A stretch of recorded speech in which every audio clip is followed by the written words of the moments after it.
Bonjour, l'invité du lundi vous propose une rencontre avec Élodie Humeau. Avant de commencer l'émission, je vous rappelle qu'au bas de l'écran, et vous le faites déjà beaucoup, vous avez l'adresse de la rédaction, surftvrédaction@gmail.com. Vous pouvez réagir aux propos d'Élodie Humeau et vous pouvez aussi lui poser toutes les questions que vous voulez. Élodie Humeau, bonjour. Bonjour. Je suis très heureux de vous avoir sur le plateau de Surf TV. C'est la première fois que vous venez.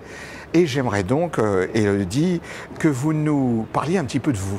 D'abord, qui êtes-vous et que faites-vous dans la vie? Alors, j'ai 36 ans. Oui. Je suis une maman, Oui. une petite fille de 4 ans et demi. Ça, c'est important. Hein. Voilà, j'ai eu plusieurs vies. J'ai eu une vie professionnelle. Oui. Je suis titulaire d'une maîtrise de droit. Très bien. Ensuite, j'ai travaillé dans le public et dans le privé. J'ai un peu le même parcours que Michel Avare. Quelques années dans le privé, quelques années dans le public. D'accord. Et j'ai été assistante parlementaire, que je ne suis plus actuellement. D'accord. Et voilà, donc je me Assistante présente aux parlementaire. élections municipales.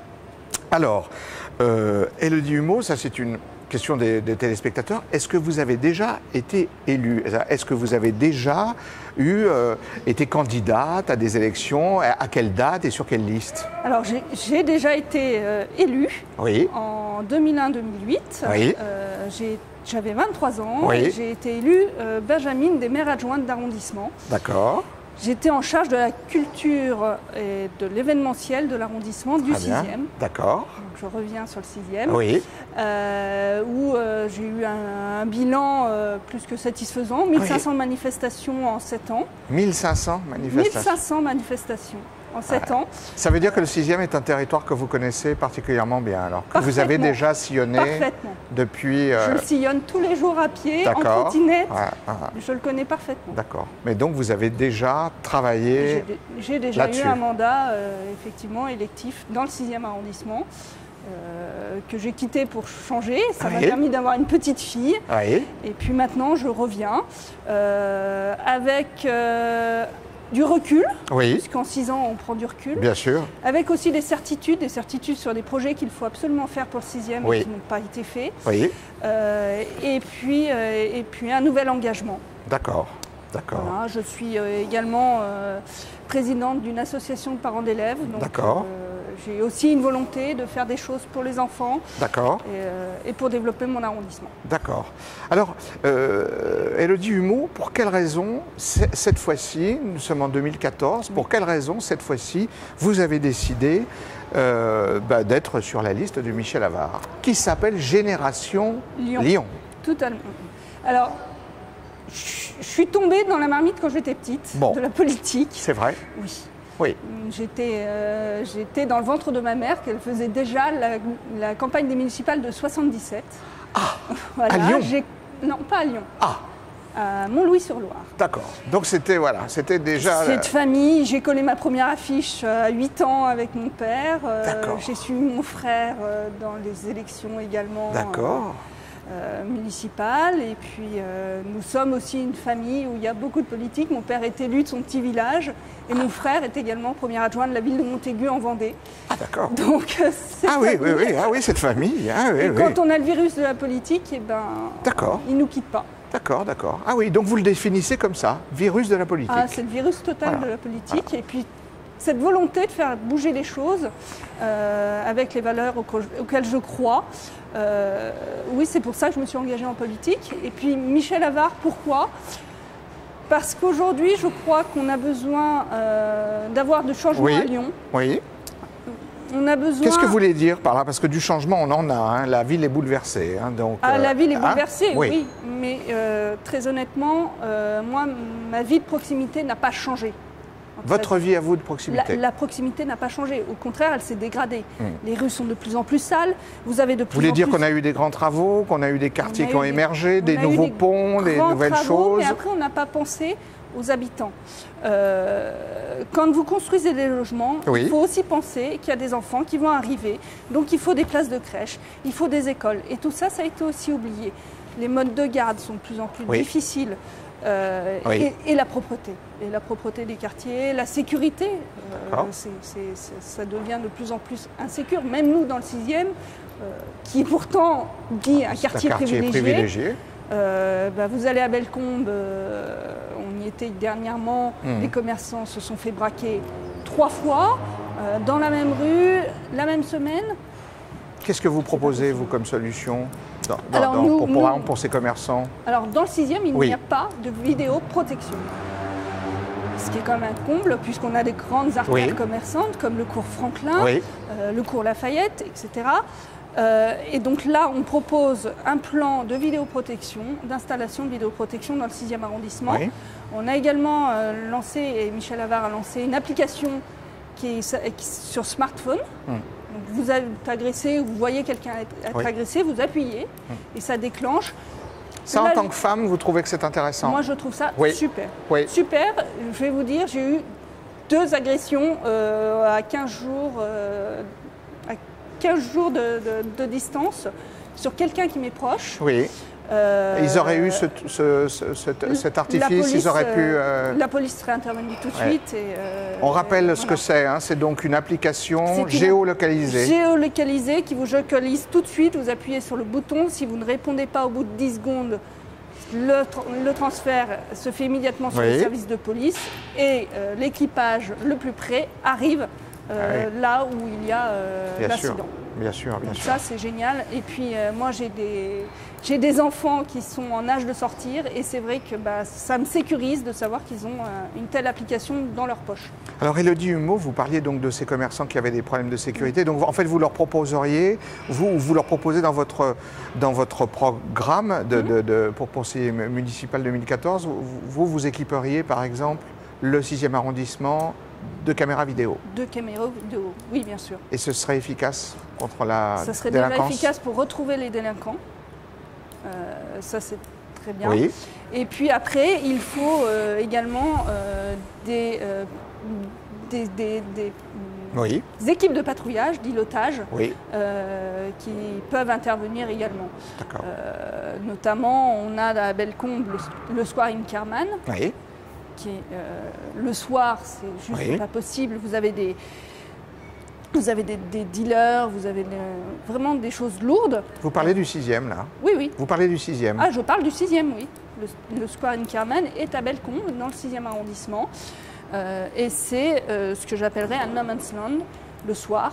Donc vous auriez des patrouilles d'îlotage qui passeraient vers ce quartier-là. Ça permettrait déjà d'évacuer un certain nombre de faits de délinquance sur ce quartier. Élodie Humeau, bon, je suppose que vous rencontrez beaucoup d'habitants du 6e pendant cette campagne. Et puis alors, bon, vous me dites que c'est un territoire que vous connaissiez déjà depuis 2001-2008. Alors, qu'est-ce qu'ils vous disent, les habitants du 6e? Est-ce qu'il y en a, par exemple, qui vous disent, vous savez, on est sur un plateau libre ici, hein, donc tout se dit, est-ce qu'il y a des habitants qui vous disent, du 6e, qui vous disent, je suis très content de Gérard Collomb? Est-ce que ça arrive? Ça arrive, effectivement. Maintenant, ils nous disent aussi 13 ans, ça suffit. 13 ans, moi, j'étais chef d'entreprise, j'ai été directrice d'une société. Si en 13 ans, vous n'avez pas fait ce que vous vouliez faire, c'est pas avec 6 ans de plus que vous allez le faire. Très honnêtement, Gérard Collomb est en train de nous faire croire qu'il va s'occuper du quotidien des Lyonnais. Il vient juste d'en prendre conscience parce qu'avec Michel Havard, nous avons martelé qu'il fallait s'occuper des Lyonnais. Aujourd'hui, nous sommes dans une société qui est en crise. Les gens ont besoin qu'on s'occupe d'eux. Qu'est-ce qui est en crise, d'après vous, Élodie Humeau? Qu'est-ce qui est en crise? Vous dites qu'on est dans une société en crise. Notre société est en crise. Oui, mais qu'est-ce qui est en crise? Écoutez, vous avez de plus en plus de chômeurs, vous avez de plus en plus de sociétés qui ferment, qui sont liquidées. Vous payez des impôts, il y a des gens qui à la fin du mois n'ont même plus de quoi vivre, donc ils ont vraiment besoin aujourd'hui qu'on les chouchoute, qu'on s'occupe d'eux, qu'on s'occupe de leur quotidien. Je ne crois pas qu'ils aient besoin de gros projets sur ce mandat-là. Ils ont vraiment besoin qu'on s'occupe d'eux. D'accord. Élodie Humeau, est-ce que vous avez des projets particuliers pour le 6e? Vous me dites, j'ai des certitudes, j'ai des projets pour le 6e. Est-ce que vous avez des projets? Est-ce que vous pouvez nous en parler? Alors, il y en a plein des projets pour le 6e. Il y a un projet qui nous tient à cœur, qui est un marronnier, on va dire, qui revient Oui. à chaque élection, mais je pense que celui-là, il faut vraiment le faire. C'est sur le Courviton. Le Courviton, vous avez 3 voies. Oui. Très beau et- le Courviton. Très beau le Courviton, sauf que les voitures roulent très vite. Oui. Et, C'est là où il y a Bernachon, c'est voilà. là où... Bernachon et cours Franklin Roosevelt. Ah pardon, oui, ça y est. Eh ben voilà, ouais. Bon, c'est le prolongement. C'est le prolongement. Oui, oui, Allez. oui. Dans le Courviton, Oui. si vous voulez, les trottoirs sont très petits. Oui, Donc quand j'étais avec la poussette de ma fille, on ne peut pas passer à 2 poussettes. bon. Donc il faut élargir les trottoirs pour pouvoir avoir de la sécurité. En plus, si Mais les alors trottoirs sont petits, vous allez réduire la voie. on va C'est réduire pas la très, voie. pas On va- très large, mais il faut la réduire. Il faut la réduire pour permettre déjà de limiter la vitesse sur ce Oui. tour, parce que les voitures arrivent très vite, Oui. très très vite. Moi c'est vrai qu'à chaque fois, je suis sur le Courviton tous les jours et j'ai une trouille avec ma fille en trottinette qu'il se passe quelque chose. Donc c'est vrai qu'il faut élargir cette voie pour permettre aux gens de pouvoir circuler, les piétons peuvent circuler. Bien sûr. Et si vous élargissez la voie, les gens vont pouvoir s'arrêter de plus en plus devant les boutiques, pouvoir les regarder, pouvoir rentrer Oui. et avoir envie de rentrer. Bien sûr. Donc vous allez développer le commerce également. Bon, on voit que là, vous êtes vraiment, vous collez au terrain.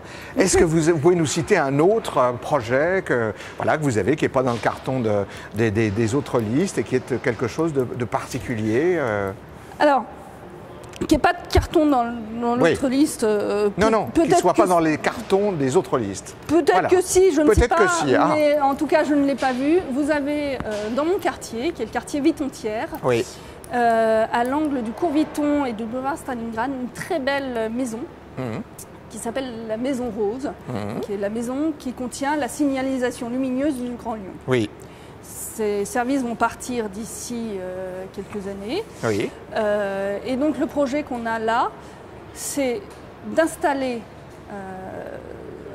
un lieu peut-être de spectacle oui, pour que les gens du quartier qui n'ont absolument pas de salle pour se réunir, qui D'accord. n'ont pas de salle pour les associations, qui n'ont pas de salle de spectacle Bien en sûr. elles-mêmes, puissent avoir un lieu de partage festif D'accord. et d'animation dans le quartier. Bon, combien ça coûte ça, Élodie? Est-ce que vous... Alors, ça, on va faire appel aux opérateurs privés. Voilà.